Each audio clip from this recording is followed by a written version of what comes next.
They hadn't expected him to come with such large guards. Such a large guard. No. He might have just brought bodyguards so he could act important. They might not care about him. However, they had heard about his good instincts. He might have gotten bodyguards because he predicted an attack from somewhere. After confirming that the surrounding area was safe, one of the men knocked on the window of the middle car. And blow his fucking head off. There's no one inside, it's safe. You're sure, right? It's not even a cat looking about out there, right? Of course not. If there had been one, we would have chased it away. The guards probably interpreted Davis's caution as cowardice. It literally is. It literally is cowardice.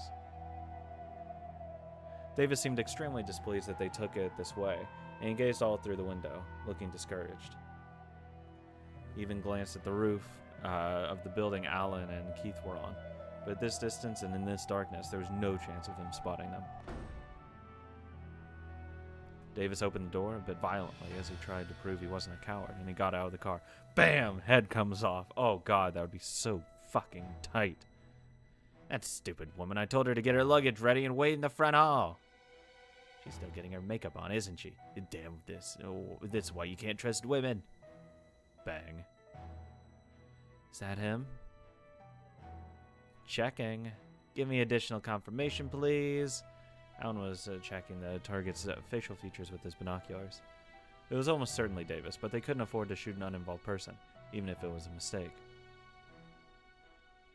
Keith's sniper scope could confirm that the man coming out of the car was their leader, but it couldn't accurately pick out facial features. If he walked a few steps more, the lights of the hotel entrance would shine on his face. Then they'd be able to confirm that he was Davis Degawa himself. Silently, Keith's gun barrel and sights focused on the top of the target's head. Lots of people close their eyes, not on their sights when shooting. Close the eye, not on their sights when shooting, but Keith was different. Keith's right eye accurately lined up the target's head through the sights, and his left eye judged the distance between him and the target. With his right and left eyes looking at different things, he viewed the world between himself and the target in 3 dimensions. It was a special sniping technique he had learned from his father, one which he had passed down through this family of 4 generations.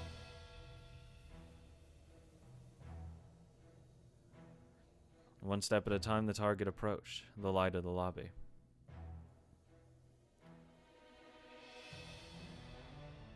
The light seeping out of the lobby started at the target's feet and slowly rose up his body. All right.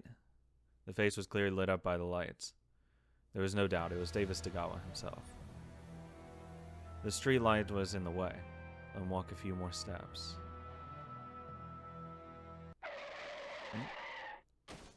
That moment, they suddenly heard the screech of tires.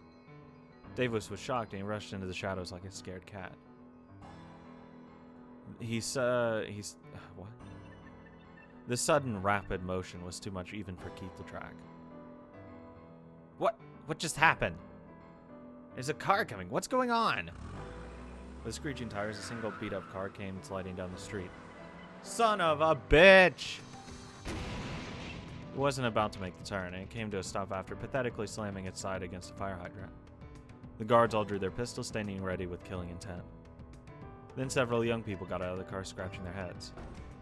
Are you fucking kidding me?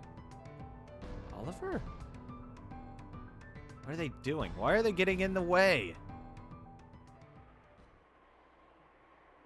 Oh, dang, couldn't make the turn. Heck's wrong with you? Next time I drive. What is it? Who are these people? Well, they look like a bunch of dumb kids. I'm sure they were just driving around some car they stole. No, I don't like this. I have a bad feeling about this. The top of my head itches when things like this happen. By now, Davis wasn't even hiding his caution. He curled up in a ball, unashamed of looking like a coward, while the guards formed a human wall as he dashed it into the hotel. It's no use. There's no chance they'd find a chance to snipe like this. What? What's going on? I don't get it. Probably means the situation's changed. They'd only exchanged a few words with Oliver, but he had been introduced as a person worthy of Wayne's trust. Such a man would never interfere with a plan to eliminate Primavera's enemies, nor would he screw up. This was probably a message to stop the attack. Alan and Keith hadn't told the others where they were sniping from, so this was probably the only way to prevent the attack. After that, there was no more opportunities to snipe Davis. He'd hid his body again behind a human wall of guards, curled up like a hedgehog as he dashed out of the hotel with his woman. Alan and Keith could only look on regretfully as the line of cars drove away. Mad! They left the roof and met up with Oliver's group. Oliver, what's exactly going on? We received an urgent message from the boss to suspend the plan. Hey, look, he was right. By boss, do you mean Wayne or our boss? No, I heard it from the grand boss. What's going on? I don't have a clue. Just when we're finished waiting a whole day just to plant a bullet in the top of his head.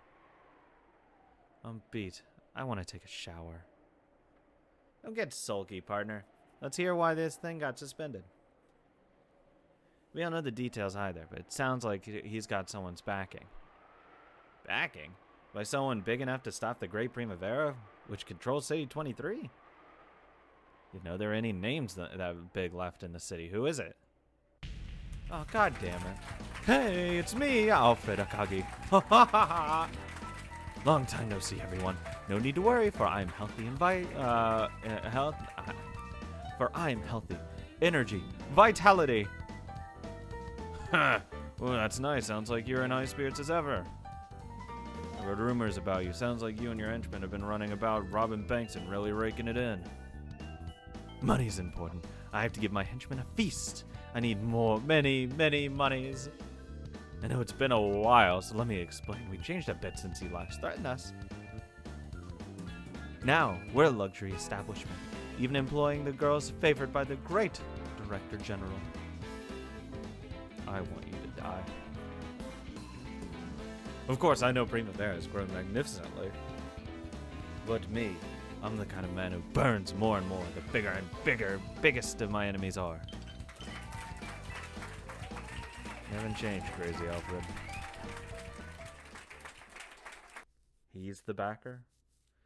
The Alfred family is supposedly dispersed. However, he was a persistent man. He never surrendered himself. He had restarted from square one, trying to raise his flag. He had steadily gathered money and henchmen.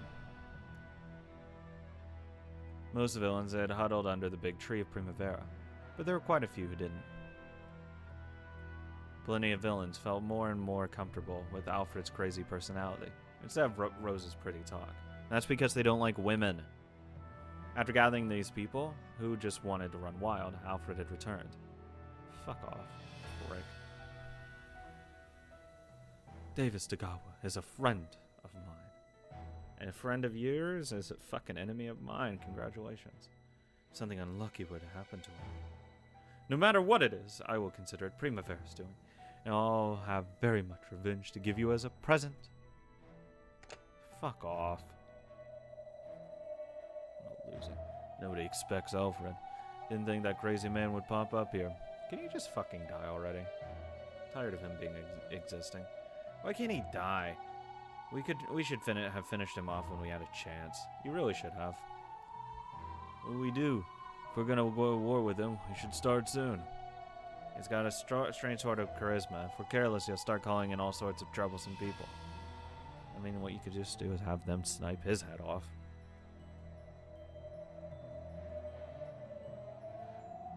I did have a connection between Davis and Alfred in the back of my mind, but who would have guessed it would show up here? He's got no reins. When he fights all out, no matter who it is. I know, that's why he's crazy Alfred. Even now, after becoming a force large enough to control City 23. Alfred was a threat to them. After all, common sense didn't work on him. He didn't care about his opponent's rank. He would bite anyone, and he was probably more suited to be the name Mad Dog than Wayne. More suited for the name. However, if an all-out war were permissible, he was no match for them, of course. However, this was slightly a nervous period. Well, the problem is you still lose more than what you can gain.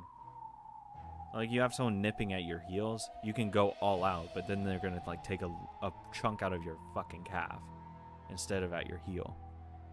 They had to gain public support to establish their association. They wanted to avoid dark matters as much as possible. It's just how it happened in my time. Davis started talking big, and then Alfred picked a fight. It's the same thing again. You should get those problem erasers Maurice is so proud of to finish him off along with Davis. Yeah, that's our best option. Yeah, fucking just kill Alfred. But he's no fool himself. I'm sure he knows our current situation. We must have picked this fight while knowing we probably had a few assassins with us. True. It probably won't be easy to kill. Won't be easy to kill him. James, how did you resolve our trouble last time? Money. He's incredibly insane, but he won't act so crazy that he kicks money away. Is that really all it took to take him to go away? Of course there was more to it than money, but it took considerable effort. We cannot postpone. I want the decision for the association's establishment to be made at our next meeting. Then there's no time to lose. We can't let anyone get in Rose's way any longer. Okay, I'll have my people find his hideout. We'll find it even if it's in the sewers. Wait, Wayne. In this case, we don't even have time for that. But Richard, what else can we... Calm yourself. Bullets are not the only form of ammunition. Meaning? I mean, we should follow James's previous advice. Contact Alfred, tell him I wish to resolve this through negotiations. Just throw him fucking money and tell him to fuck off to some other city. Richard, are you planning to do whatever that crazy guy says? Money is also ammunition. If you don't fire it off at the right time, then when will you ever? Leave it to me. I'll show you that violence can be quelled with wealth.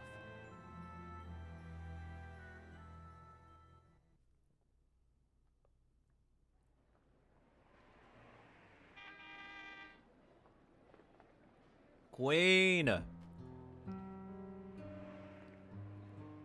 What a fucking cutie, dude. Oh my god. Gimme. Yugi, you're here already? Wow, you've never shown up first before. Thank goodness, Alan. Whenever they met for a date, Alan had always arrived first. This was the first time she had beaten him, and so early too. I'm really glad your dangerous job ended safely. It's not exactly over, though. Well, you know, trash never really goes away. The higher-ups had postponed Davis' sniping while they tried to resolve things with Alfred. Of course, Alan had used that previous break to invite Yuki to a date. King, I'm glad you're safe too. Huh? You said you were going to a conference with some mafia types, right? I was worried you might not make it back safely. He'd probably have been worried that she, as a normal civilian, might have gotten into trouble while tangling with Primavera's bosses. However, she was Lee's little sister. She wasn't in the mafia herself, but she had the backing of the GDS. Alan didn't know that. She wasn't a person Primavera could touch easily. Thank you, but I told you, didn't I? I'm used to dealing with people like that. The discussion did get fierce, but it ended with us peacefully drinking together before going home.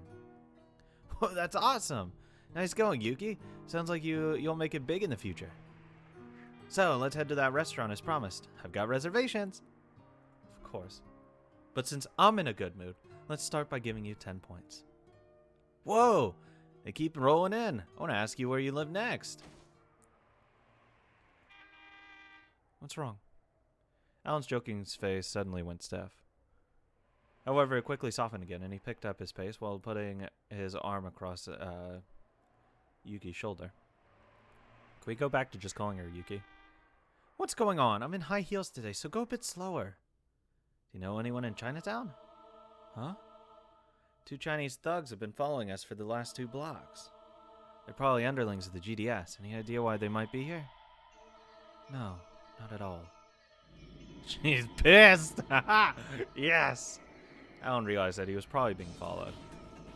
Primavera knew Crazy Alfred was backing Davis. Oh, both of them fucking... Oh, this is the good shit. But what if Alfred was in turn being backed by the GDS? If only you knew. She's just pissed that her brother's sending someone to follow her. That's the Chinese for you. So you're pretending to support the new association while scheming to crush it at the same time. Now there's a nice negotiating trick. At the same time, Yuki realized that she was being followed. Her brother had apparently guessed that the phone call the other day was from his sister's boyfriend. He must have sent some of his young troops to see what sort of man she was dating. Sheesh, this is why I hate the Mafia. Brother, you can just hit your head on a piece of mapo tofu and die. Yuki, did you tell anyone about the restaurant we were going to today? No, I told no one. So, what to do? He knew she hated violence. However, that might be unavoidable depending on how these men acted. What should I do? Should I just confess already that I love a good fight? Of course, I'll try to avoid violence as much as possible in the future, but just this once, I may have to ask her to let it slide. Yuki could hear what Alan was thinking, without him even opening his mouth. Oh no, Alan's all ready to go with them. He's such a vigorous person after all. I guess it's only normal for a man to want to chase away suspicious people and show off his strength to his girlfriend. But Alan, you've got to stop. You're an ordinary citizen, and they're in the Mafia. They're also just itching to make a name for themselves. Hey, fuck off! If Alan got beaten to a pulp and she had to intervene, that would wound his pride. Don't worry, sweetheart. And if by some miracle Alan took them down, he would have to face a terrible reprisal later. Hey, Alan, are you sure it isn't just your imagination? My imagination? No, it's not. Those glinting eyes, they're filled with killing intent, you know? Are you sure you aren't just imagining it because you want to show off to me? Would you mind waiting here for a second? I'm going to go talk to them. What? That's dangerous. Who knows what they'll do to you? Trust me. Leave it to me. I'll prove it's just a misunderstanding. If they try to do something violent to me, I give you permission to act. See? Does that work for you? Just be careful. You can never trust the Chinese. Even Alan wasn't 100% sure he was being tailed. 70% at most. Their traditional GDS clothing stood out when they walked in the middle of the street like this, so he might be mistaken if thinking they were being followed. They're really fucking stupid. Come to think of it, what would be the point of them tailing me when the GDS moves it's simple? Bang! That should have been all. However, just in case, Alan quietly released the safety in his brain. If they lay a finger on her, I'll show no mercy. They die. Yuki glanced back to make sure Alan was waiting obediently. There's a good boy. Just wait there for a bit. When Yuki approached those two stalkers, they pretended not to notice her, looking the other way and putting cigarettes in their mouths. Okay, nice work, boys. Did my brother put you up to this? Don't play dumb. If you do, I'll tell brother. You touched my butt. Please forgive us, Mets. The boss ordered us to guard you from afar. No, thank you. No need to butt into my personal life. Tell my brother I said that. That won't do. Please tell that to the boss directly, if you would, young miss. Of course I'll be grabbing him by the collar and telling him, so please go home. If you don't run off before I count to 3, I'll cry molester and make sure your brother hears about it too. Got it? Here I go. Sure, brother. Runs. They couldn't afford to have rumors going around that they had messed with the boss's sister. The two of them scrambled away. Yo, she's scaring. I'm fucking hard. Alan's eyes went wide as he watched the scene. They were lost. I told them where to go, and they dashed off. Whoa, Yuki, you really are cosmopolitan. You even spoke Chinese fluently. Well, yeah, didn't I tell you? I know 7 languages, and of course Chinese is one of them. Still, I'm glad. I was here shuddering, wondering if they'd suddenly take you hostage or something. You get villains everywhere, but the Chinese are particularly ruthless. You better be careful, huh? That's not true. There are plenty of Chinese gentlemen. Well, if you're talking about friends from school, they probably were. But the Chinese people are hanging around C-23 are all creeps. You should be on your guard. Oh, god damn it. We're not starting a race war. No! Stop! Just fuck her. Shut up. It's the creeps who are dangerous, not the Chinese in general. That's discrimination. I'm not saying that all the Chinese are villain, but it's still safer to assume they are when you're living around here. God, Alan, stop being racist. Do it for her. I don't care. Fucking start simping for her. You're gonna hear she's Chinese, and you're gonna suck the fuck up. Even though Yuki had been looking forward to this date so much, the food didn't seem delicious today. Alan's casually spoken views of the Chinese had driven an insurmountable wedge between the two of them. God damn it, Alan! When I first met Alan, I spoke in fluent Japanese, so he naturally believed I was Japanese.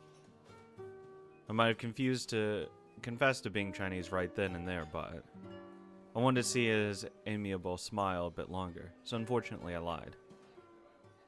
Yuki was no fool. She knew that the Chinese-Japanese relationship is members of winning and losing countries. If she announced that she was Chinese, that would almost certainly estrange him. She might never get to see him again. Thinking that she had lied, saying she was a girl who had just returned from a long period of study overseas and therefore ignorant about Japan. Of course, she hadn't planned on fooling him forever. She had intended to confess her nationality someday. Well, yeah, after he's too in love with her to be like, oh, fuck. In that case, you can't let it get you down, Lee Yuki. He had to straighten out his misconceptions and prejudices against the Chinese. Even I half believed that the Japanese were all Maj, until I studied overseas. God damn it. Alan, please stop. I want you to fuck her. I don't want you to fuck the relationship, okay? There's two things. You can fuck one, not the other one. The Chinese, well, lots of them are pretty fun guys, you know? When you're drunk, it doesn't matter if you're Chinese or Japanese. Then what about when you're sober? Do you think we can get along with the Chinese? I doubt it. You know they hate us, right? There was a war, after all. Both sides hated each other, right? After all, we fought it out in China, but they never got to fight it out in Japan. To the Chinese, it probably feels like they just got beat up one-sidedly, but never had a chance to pay Japan back. On the inside, the Japanese of this period probably felt that both parties bore responsibility, and the Japanese should be given a break, since that's how a war worked. Yeah, get fucking bent. After all, the damage caused across Japan by the Great Disaster was no more or less than what China had suffered. Damn, it's crazy that that wasn't controlled by anyone. So, sucks to suck, that would have happened either way. This is where reparations are just super important in taxation. Like, I know a lot of people don't like reparations in that sense, but like this is why it's needed. Because otherwise there's no sense of justice or deterrent for going to war. There needs to be punishment for bad actions to discourage bad actions from happening again. However, that had only been a natural disaster. It wasn't a counterattack by the Chinese military. Obviously, fucking killing the equal amount of people is dumb. That's why economic sanctions and stuff are way more preferable. In truth, the Chinese at that period weren't completely satisfied. After all, the Japanese military had attacked the Chinese mainland. The Chinese military had only been resisting that invasion, and when they were finally able to strike back, the Great Disaster broke out in Japan, which surrendered on its own. In other words, Japan had punched China all on its own, and as soon as China tried to fight back, Japan slipped, fell, broke its leg, and then decided for themselves that it was time to make up. Basically, there are many among the city folk of Chinese descent who weren't satisfied with the humanitarian ceasefire caused by the Great Disaster. Yuki, I know you aren't a fan of violence, but do you know the difference between fighting as a form of communication and simple violence? Violence is a form of communication, and that's not a concept I'm familiar with. If you punch someone in the back all on your own and then keep punching until they crumble, that's simple violence. That's not a fight, that's a barbarous assault. The worst sort of crap. But those fight festivals, where drunks scuffle with each other playfully, are different. Do you know why? Because you get to hit each other just as often as they hit you. No matter how hard they smack you down, you've already punched them several times. That's why you can feel equal when it's all over. Alan's fights were always like that. He would punch and go wild, however he'd been hit just as many times. He subconsciously gauged the difference in strength between him and his opponent and naturally balanced it out. So the people Alan fought with always truly felt that they were fighting on even terms, and they couldn't bring themselves to hate him. See, if you were just getting hit one-sidedly, you would never feel that way. Berlin was laid waste by the Allies' forces, right? I think that's why the French were put at ease a bit. But the Chinese never fired a bullet back at Tokyo. Of course they aren't satisfied. Street fights and wars are the same in that way. When you hit and get hit, and both sides are damaged equally, it becomes possible to rub your bruises and laugh together afterward. However, that never happened in war between the Chinese. Between us and the Chinese. That's right, the Chinese had nowhere to direct the pain, anger, and sadness they'd felt during the war, because the war was over. So the fist they had raised in anger and sadness was still hanging there in the air. Revenge against a hated enemy which laid waste to their homeland. That feeling had been put on hold all this time. The way I see it, that great disaster will leave a wound for 100 years. One that can't be repaired with concrete. I'm sure that war should have been fought to the very end. If the Chinese and American militaries had landed on the Japanese mainland with all guns blazing, ready to take their revenge, then maybe they would finally be satisfied and feel as both sides were on even footing, Alan muttered. That's what the nuke was for. Memed. Of course, this was all just the irresponsible view of a drunk. If the world Alan had envisioned did exist, that probably wouldn't have healed the anger and sadness of the Chinese nor the Japanese. Though I can't speak for Japan, I know, hey, at least America's chill with it now. We were pretty fucking pissed, but now we're chill. So, you know what? It made us happy. In the war, there is no ideal if. At the very moment it breaks out, it's already a tragedy that can never be taken back. I know China and Japan still hate each other, but that's for a lot of other reasons than just the war, I'm pretty sure.